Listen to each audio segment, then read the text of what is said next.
Nggak boleh. Muslim hanya boleh pilih Muslim. Kalau ini kita lakukan, jadi nggak mesti nunggu 20 tahun, nggak mesti nunggu 30 tahun, enggak.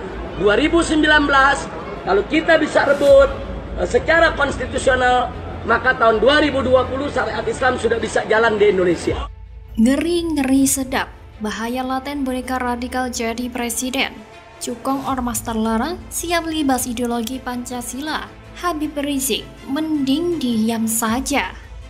Ditulis oleh tim redaksi jurnal, dikutip dari berbagai sumber. Oleh karena itu, perubahan yang harus kita lakukan adalah perubahan untuk menegakkan khilafah. Nah, karena kepintarannya berkata-kata, penonton memang bisa saja tersesat dengan penjelasan Anies.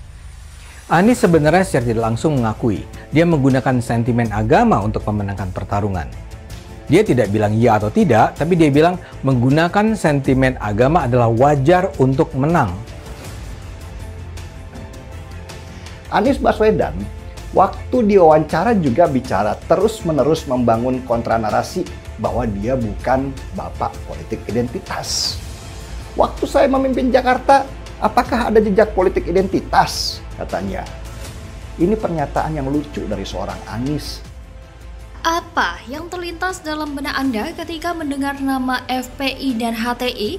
Tukang demo berjilid-jilid? Tukang sweeping warung makanan di bulan Ramadan? Preman berjubah? Atau ada yang lain? Bagi penulis, mereka hanya sampah demokrasi. Benalu yang merusak kedamaian di Indonesia. Senada dengan itu, warganet tanah air pun mengakui bahwa ormas radikal FPI dan HTI adalah ormas berbahaya.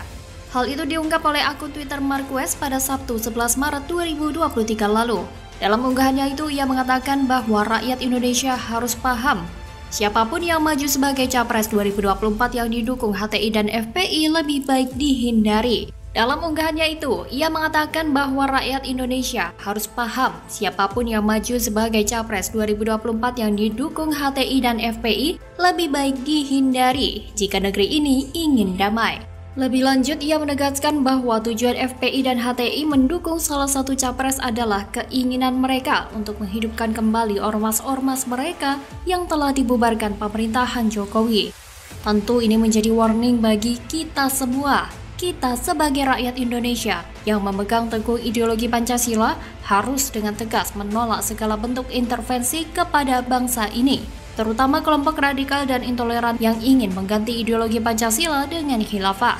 Makanya saya katakan di awal bahwa ormas-ormas semacam FPI dan HTI hanyalah sampah demokrasi, benalu yang merusak kedamaian di Indonesia. Parahnya lagi, dalam unggahan Marquez juga tertera sebuah potongan video Habib Rizik dan pimpinan HTI yang tengah berpidato memprovokasi massa jika di masa mendatang ormasnya akan menggulingkan konstitusi NKRI dan menggantinya dengan khilafah.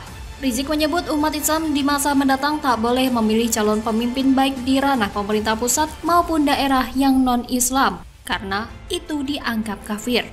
Bahkan dalam pidato itu, ia mengaku akan bergerilya merebut kekuasaan konstitusional bangsa ini dan menggantinya dengan sistem khilafah. Sungguh menjijikkan, ormas-ormas perongrong bangsa ini bahkan tak berhenti di situ. Dalam unggahan Marquez pun juga tersiar berita di mana partai PKS berdiri di belakang ormas-ormas busuk ini dan memberikan dukungan kepada mereka. Padahal kita tahu kalau PKS adalah partai pendukung sekaligus pengusung Anies Baswedan di Pilpres 2024 mendatang. Pastinya benang merah tegaknya kembali ormas-ormas terlarang ketika Anies jadi presiden akan jadi kenyataan. Melihat kiprah partai pendukung Anies dan ormas-ormas terlarang itu terus menggalakkan dukungan mereka, entah secara terang-terangan atau di bawah radar. Apalagi sebelumnya Anies Baswedan dalam kunjungannya ke Australia pada Senin 6 Maret 2023 telah bertemu dengan Menteri Luar Negeri Penny Wong dan Gubernur Reserve Bank Philip Loui. Anies juga diwawancari oleh media Australia ABC News. Anies juga disinggung mengenai kampanyenya saat ingin menjabat sebagai Gubernur DKI Jakarta yang dinilai memecah belah persatuan. Namun Anies membantah hal tersebut dan mengatakan kandidat politik akan menonjolkan perbedaan mereka untuk mendapatkan keunggulan elektoral dan mengatakan pemerintah daerahnya berkomitmen untuk kesetaraan agama selama 5 tahun masa jabatannya.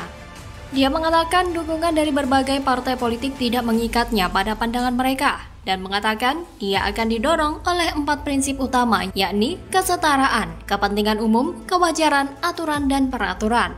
Memang selama ini Anies sangat terkenal dengan politik identitas. Bukan hanya di Indonesia, keterlibatan Anies dengan politik identitas juga terkenal sampai negara tetangga Australia. Hal itu juga ditanggapi oleh pegiat media sosial Yusuf Dumdum lewat akun Twitter pribadinya. Ia mengatakan, bapak politik identitas sumber pemecah belah ternyata sudah terkenal sampai mancanegara. Dan ciri khas banget kalau sudah dapat pertanyaan sulit, maka bibirnya akan dibasahi. Tentu ini sudah menjadi tanda bahwa mendukung Anies adalah bahaya laten bagi NKRI. Nasib bangsa ini bisa-bisa di ujung tanduk dan porak-poranda jika dikuasai oleh Anies dan antek-anteknya. Sangat mengerikan jika hal itu sampai terjadi. Maka dari itu, pada 2024 nanti, lebih baik kita mendengarkan gagasan, program, dan visi misi pasangan calon. Kalau memang calon itu tidak punya gagasan, tidak ada program, dan lain sebagainya, tapi malah memecah belah, maka calon tersebut jangan dipilih. Jangan sampai Pilkada 2017 terulang lagi di tahun 2024 nanti. Cukup DKI Jakarta saja yang menjadi percontohan betapa mengerikannya politik identitas dan jadi ajang persemakmuran ormas-ormas terlarang.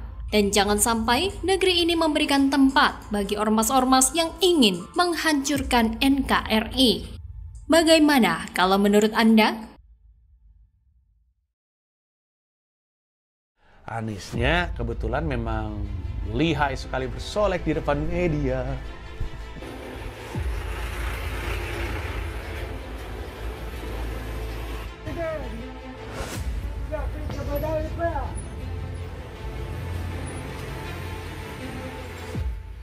Anies disapa pemulung di pinggir jalan.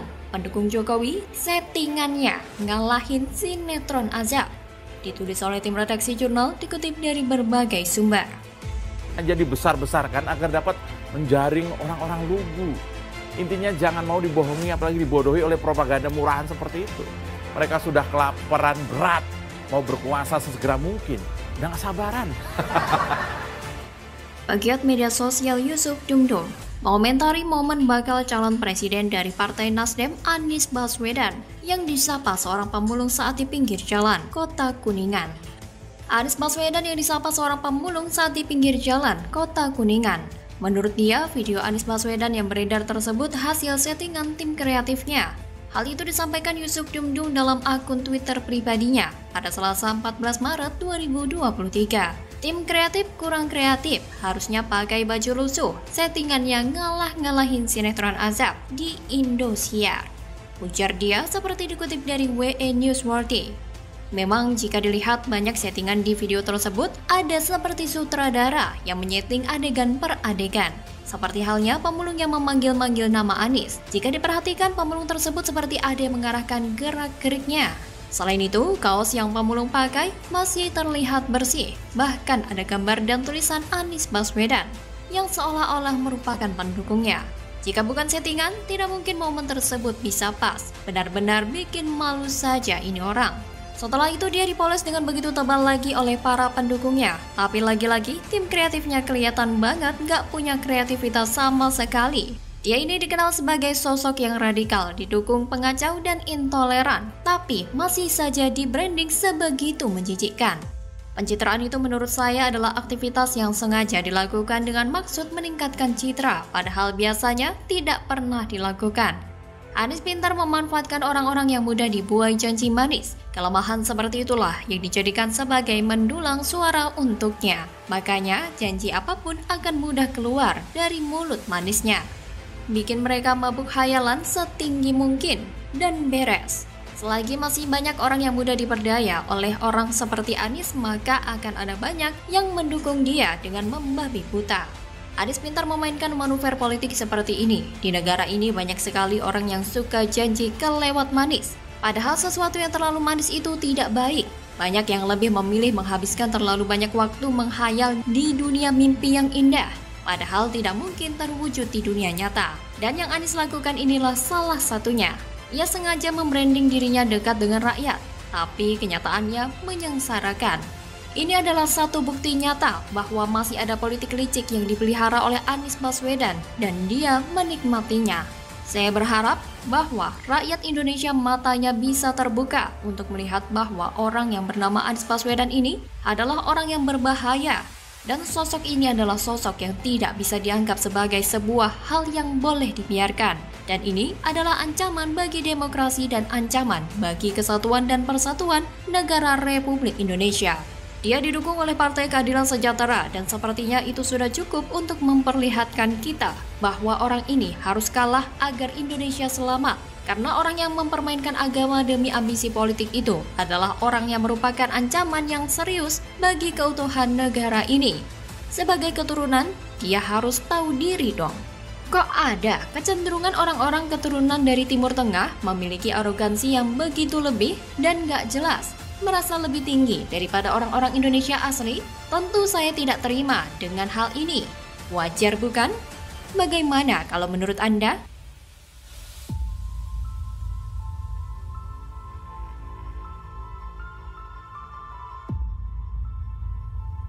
Aniesnya kebetulan memang lihai sekali bersolek di depan media. Jadi ketika datang tuh malah, oh hai silakan.